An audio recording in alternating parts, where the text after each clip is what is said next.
माँ, तुमसे कितनी बार कहा है मेरे दोस्तों के सामने यूँ बार बार खांसी मत खाया करो। अच्छा लगता है क्या?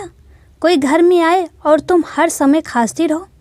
तुम्हें शायद पता नहीं, तुम्हारी खांसी की आवाज़ से परेशान होकर मेरे दोस्त यहाँ से जल्दी चले गए।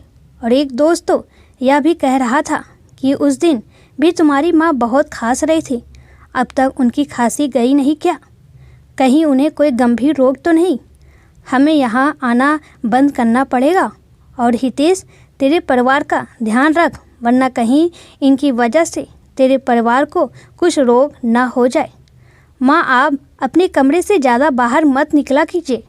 हितेश गुस्से में अपनी माँ कलावंती जी से बोला। पीछे से हितेश की पत्नी सीमा भी बोली, हितेश, मैं तो तुम्हारी माँ को समझा कर थक गई, मगर इनके कानों तो जूं तक नहीं रेंगती। पूरे घर में यूं ही खांसते खांसते घूमती रहती हैं। इन्हें तो इतना भी नहीं पता कि मुंह पर हाथ रखकर खांसी करनी चाहिए। घर में 2 छोटे बच्चे भी हैं, कम से कम इनके बारे में ही सोच लेती, मगर नहीं, इन्हें अपने कमरे में एक जगह बैठा ही नहीं जाता। कलावंती जी बोली, तुम दोनों के पास न तो मेरे लिए समय है और न मेरे लिए पैसे हैं। घर इलाज करके थक गई हूँ, मगर खांसी में कोई फ़र्क नहीं पड़ा। फिर भी तुम लोग मुझे अस्पताल लेकर नहीं जाते, उल्टा कहते हो कि खांसी मत खाओ।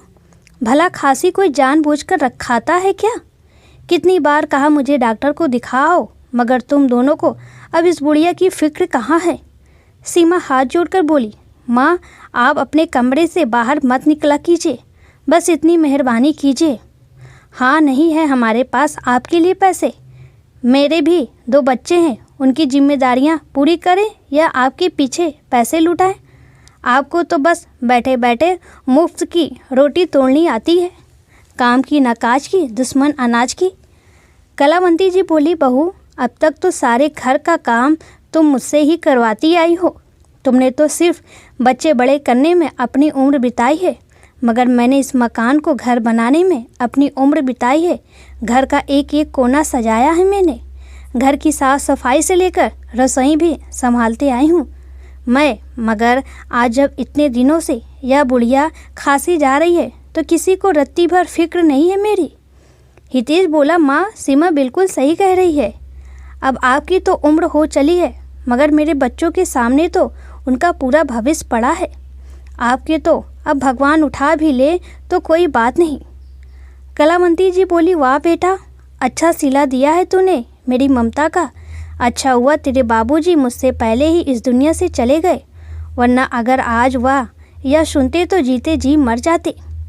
हमने जब तुझे पाला पोसा तो कभी तेरे दादा दादी को नज़रअंदाज नहीं किया, क्योंकि तेरे आने से उनकी अहमियत कम नहीं हो गई थी।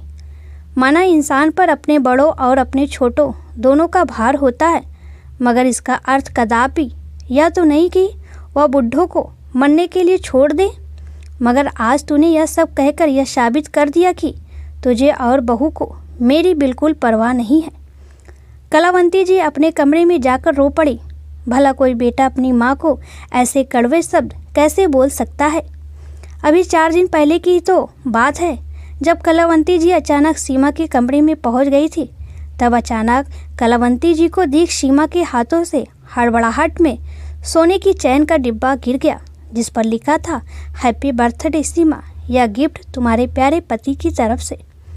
सीमा ने फटाफट गिफ्ट उठाया और अलमारी में रख दिया और सकपका कर बोली, माँ जी, आप क्यों मेरे कमरे में आ गई? क्या काम था? मुझे बाहर ही बुला लिया होता। कलावंती जी बिना कुछ बोले अपने कमरे में आ गई और सोचने लगी, बेटे के पास अपनी पत्नी को सोने का उपहार देने के लिए पैसे हैं, मगर अपनी माँ का इलाज करवाने के लिए? क्या शादी के बाद बेटा इतना बदल जाता है? क्या बहू का अपनी सास के प्रति कोई फ़र्ज नहीं? आज मैं बेटे पर इतनी बोझ बन चुकी हूँ कि वह मेरे मरने का इंतज़ार कर रहा है। आखिर मुझ पर बेटे का कितना खर्च हो जाता होगा? लगभग 4 या 5 साल से मैंने तो एक साड़ी भी नहीं खरीदी है, उल्टा घर का सारा काम करती हूँ, वह अलग। फिर भी मैं इन दोनों पर बोझ बन चुकी हूँ। यह सोचकर वह बहुत रो रही थी। इतने शब्द सुनने के बाद उनकी हिम्मत हारने लगी थी। उन्हें हितेश के बचपन के दिन याद आ गए। हितेश माँ कलावंती जी और पिता रघुवीर जी का लाडला बेटा था। रघुवीर जी कहते, देखना कलावंती, एक दिन हितेश पढ़ लिख कर हमारा नाम रोशन करेगा। हितेश केवल 10 वर्ष का था और रघुवीर जी का निधन हो गया, मगर कलावंती जी ने सिलाई कढ़ाई का काम कर हितेश की पढ़ाई पूरी करवाई। आगे चलकर हितेश का पढ़ाई में मन नहीं लगता था। उसने जैसे तैसे पढ़ाई तो पूरी कर ली, मगर नौकरी नहीं की और खुद का व्यवसाय खोला।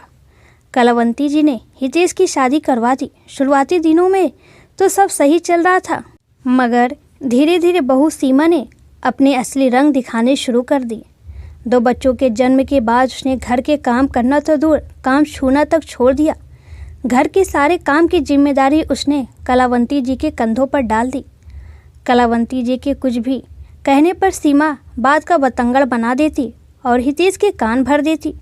धीरे धीरे हितेश भी सीमा के रंग में रंगने लगा और कलावंती जी को जो मुंह में आता वह बकने लगा। कलावंती जी तो बहुत पहले से ही अकेली हो चुकी थी, मगर आज इतने कड़वे शब्द उनसे सहन नहीं हो रहे थे। उनका रो रो कर बुरा हाल हो रहा था कि पास रहने वाली उनकी सहेली कमला घर आई। वह कलावंती जी से बोली, एक खुशखबरी है कलावंती, कल ही अपने गांव में एक डॉक्टर पति पत्नी आए हैं। सुना है विदेश से आए हैं, जो हम जैसे बूढ़ों का इलाज मुफ्त में कर रहे हैं। उनके साथ उनका 6 साल का बेटा भी है। सुना है थोड़े दिन यहाँ भारत ही रहेंगे ताकि हम जैसे बूढ़ों का इलाज मुफ्त में कर सके। कलावंती जी खुश होकर बोली, क्या वो मेरा भी इलाज करेंगे कमला? कमला बोली, मैं अभी सुबह ही उनसे अपना इलाज करवा कर आ रही हूँ। कलावंती तू अभी चल मेरे साथ, तुझे भी बहुत समय से खांसी है। कलावंती जी भी कमला के साथ उन डॉक्टर दंपति के पास पहुँचती है और अपना इलाज करवाती है। उनमें से जो लेडी डॉक्टर थी वह कलावंती जी से कहती है, माँ जी आपको एलर्जी वाली खांसी हो गई है, आपको धूल मिट्टी से थोड़ा दूर रहना होगा, इसलिए आप घर में साफ सफाई के काम से थोड़ा दूर रहिएगा और अगर सफाई करनी भी पड़े तो मुंह पर रुमाल लपेट कर कीजिए। कलावंती जी कहती है, मैम साहब मैं धूल मिट्टी से कैसे दूर रह सकती हूँ, मेरी बहू घर के ऐसे काम बिल्कुल नहीं करती है, ऐसे सारे काम तो मुझे ही करने पड़ते हैं और मुंह पर रुमाल लपेट कर तो मेरा दम घुट जाएगा। डॉक्टर साहिबा बोली, कलावंती जी आपको इस उम्र में बहू के होते हुए यह सब कामों से थोड़ा दूर ही रहना चाहिए। अब देखिए आपको कितनी ज़्यादा खांसी हो गई है जो रुक ही नहीं रही। फ़िलहाल मैंने आपको दवाइयाँ दे दी है, मगर आपको 1 हफ्ता रोज़ यूँ ही मेरे पास आना पड़ेगा ताकि मैं आप में हो रहे बदलावों को देख पाऊँ।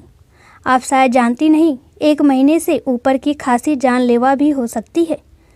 कलावंती जी बोली, डॉक्टर साहिबा वैसे भी जान की किसको पड़ी है, मेरी जान अगर चली भी गई तो मेरी परवाह करने वाला इस दुनिया में है ही कौन।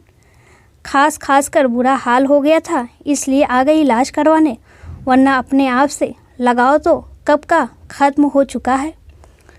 लेडी डॉक्टर को कलावंती जी की बातों से आभास हो चला कि वो बहुत दुखी हैं। कलावंती जी अब रोज़ उनके पास जाने लगी। बातों बातों में पता चला कि उन डॉक्टर साहिबा का नाम रीमा है और वो दोनों पति पत्नी यहाँ गांव में थोड़े दिनों समाज सेवा करके वापस अमेरिका लौट जाएंगे। कलावंती जी की रीमा से अच्छी दोस्ती हो गई थी, उनकी खांसी में भी आराम पड़ गया था। रीमा प्यार से कलावंती जी को बा नाम से संबोधित करती। कलावंती जी डॉक्टर रीमा के बेटे वरुण को भी खूब प्यार करती और कभी कभी उसके लिए घर से कुछ बनाकर भी लाती जो वरुण को बहुत पसंद आती। कलावंती जी ने भी डॉक्टर रीमा को सब कुछ बता दिया था कि उनके बेटे बहू उनसे कैसा व्यवहार करते हैं। कलावंती जी बोली, रीमा जी यदि आप ना होती तो मैं शायद एक कमरे में हमेशा के लिए बंद हो जाती, क्योंकि मेरे पास बिल्कुल पैसे नहीं हैं और मेरा बेटा बहू तो मुझ पर चवन्नी भी खर्च करना नहीं चाहते। रीमा बोली, माँ जी ऐसे बेटे बहू को तो आपको सबक ज़रूर सिखाना चाहिए। कलावंती जी बोली, बेटा अभी इस उम्र में मैं क्या सबक सिखा पाऊँगी। रीमा बोली, माँ जी आज की दुनिया में सभी को आत्मनिर्भर होना बहुत ज़रूरी है ताकि वह किसी पर निर्भर ना रहे, और ऐसे बेटे बहू को भी यह दिखा देना कि वो अपने माँ बाप को कभी कमज़ोर समझने की गलती ना करें। कलावंती जी को रीमा की यह बात बिल्कुल सही लगी। रीमा कलावंती जी के जाने के बाद सोचने लगी, काश मैं बा की कुछ मदद कर पाती। वरुण कलावंती जी के साथ बहुत घुल मिल गया था। देखकर रीमा ने कलावंती जी से हमेशा के लिए अपने साथ अमेरिका चलने के लिए कहा। रीमा बोली, माँ जी, हम दोनों दंपति का तो अस्पताल में ही पूरा दिन बीत जाता है। अगर आप वहाँ आकर मेरे बेटे रसोई का काम संभाल लें तो आपकी इनकम भी शुरू हो जाएगी और आपको यहाँ आपके ऐसे बेटे बहू के आगे कभी हाथ भी नहीं फैलानी पड़ेगी। कलावंती जी पहले तो सोच में डूब गई, क्योंकि उन्होंने इस घर को अपने 60 साल दे दिए थे, मगर फिर भी बेटा बहू उनके नहीं हो पाए थे। वैसे भी ऐसे बेटे बहू के साथ रहकर अपना सम्मान खोने से बेहतर यही था कि डॉक्टर साहिबा के साथ जाकर आज सम्मान की रोटी खाना। कलावंती जी ने तुरंत हामी भर दी। कलावंती जी भी अब सम्मान की रोटी खाना चाहती थी। रीमा ने तुरंत उनका पासपोर्ट बनवाने की तैयारी शुरू कर दी। मैंने कलावंती जी में एक आस जगाई थी, जिससे कलावंती जी बहुत खुश थी। रीमा के पति विवेक वापस अमेरिका जा चुके थे। रीमा कलावंती जी को साथ लेकर जाना चाहती थी, बस पासपोर्ट बनने का इंतज़ार हो रहा था। थोड़े समय में सारी प्रक्रिया खत्म हो गई और कलावंती जी हमेशा के लिए रीमा के साथ यहाँ अमेरिका चली आई। रीमा बोली, अच्छा हुआ बला टली, वैसे भी बुढ़िया यहाँ मुफ्त की रोटियाँ तोड़ती थी। कलावंती जी अमेरिका जाकर वहाँ रच बस गई। पूरे दिन वरुण और रसोई संभालती और बदले में पैसे और सम्मान दोनों पाती। कलावंती जी के खुद के बेटे बहू ने कभी उनकी खबर तक नहीं ली, मगर यहाँ दोनों डॉक्टर पति पत्नी ने कलावंती जी को माँ की तरह सम्मान दिया। रीमा ने कलावंती जी को अपनी माँ जैसा प्यार दिया। यहाँ आकर कलावंती जी ने भी कभी अपने स्वार्थी बेटे और बहू को याद नहीं किया। लगभग 15 वर्ष हो गए कलावंती जी को अमेरिका में कि एक दिन अचानक उनके बेटे हितेश का उन पर फ़ोन आया और वह रोते हुए बोला, माँ, तुम्हारी बहू सीमा को ब्लड कैंसर हो गया है और मैं बहुत मुसीबत में हूँ। शायद हमने जो तुम्हारे हर पल तिरस्कार किया यह उसी की सज़ा है। माँ, मुझे माफ़ कर दो। कलावंती जी इतने सालों बाद बेटे की आवाज़ सुनकर कुछ देर तो कुछ बोली ही नहीं, मगर माँ कब तक अपने बेटे से नाराज़ रह सकती है। वो बोली, मेरे बचाए पैसों में से कुछ पैसे मैं तुझे भिजवा दूंगी ताकि तू सीमा का अच्छे से इलाज करवा पाए। हितेश बोला, माँ, बहुत मेहरबानी होगी आपकी। कलावंती जी फ़ोन रखकर सोचने लगी, इतने सालों बाद बेटी का फ़ोन आया, वो भी ज़रूरत के लिए। खैर, उन्होंने रीमा से कहकर अपने अकाउंट से 3 लाख रुपए निकलवाए जो उन्होंने जमा कर रखे थे और भारत अपने बेटे को भिजवाए। सीमा का इलाज उन्हीं पैसों से करवाया गया जो हितेश और सीमा कभी अपनी माँ को सम्मान न दे पाए, आज उन्हीं के कमाए पैसों से अपना काम करवा पाए। कलावंती जी यहाँ अमेरिका में बहुत खुश थी, क्योंकि वह आज सम्मान की रोटी जो खाती थी, न कि बेटे बहू के टुकड़ों पर पल रही थी। उन्होंने कभी नहीं सोचा था कि ज़िंदगी उन्हें नया मौका देगी। वो तो यही सोचकर हिम्मत हार गई थी कि शायद अब पूरी ज़िंदगी बेटे बहू के ताने सुनने पड़ेंगे, मगर भगवान ने उन्हें फिर से नया मौका दिया था, नई ज़िंदगी दी थी, जो वो आज सम्मान के साथ गुजर बसर कर रही थी। दोस्तों, हमें अपने घर के बूढ़ों और बुजुर्गों का बहुत सम्मान करना चाहिए, न कि उन्हें इतना मजबूर कर देना चाहिए कि उनका प्यार हमारे प्रति हमेशा के लिए ख़त्म हो जाए। और कभी भी किसी को इतना कमज़ोर नहीं समझ लेना चाहिए कि वह तुम्हारे बगैर कुछ नहीं कर सकता, क्योंकि जिस भगवान ने हम सभी को धरती पर भेजा है, उन्होंने हमारे भरण पोषण का भी इंतज़ाम कर रखा है। अपने घर के बड़े बूढ़ों को इतना मजबूर भी मत कीजिए कि उन्हें इस उम्र में अपने लिए आज सम्मान की रोटी की खोज में निकलना पड़े।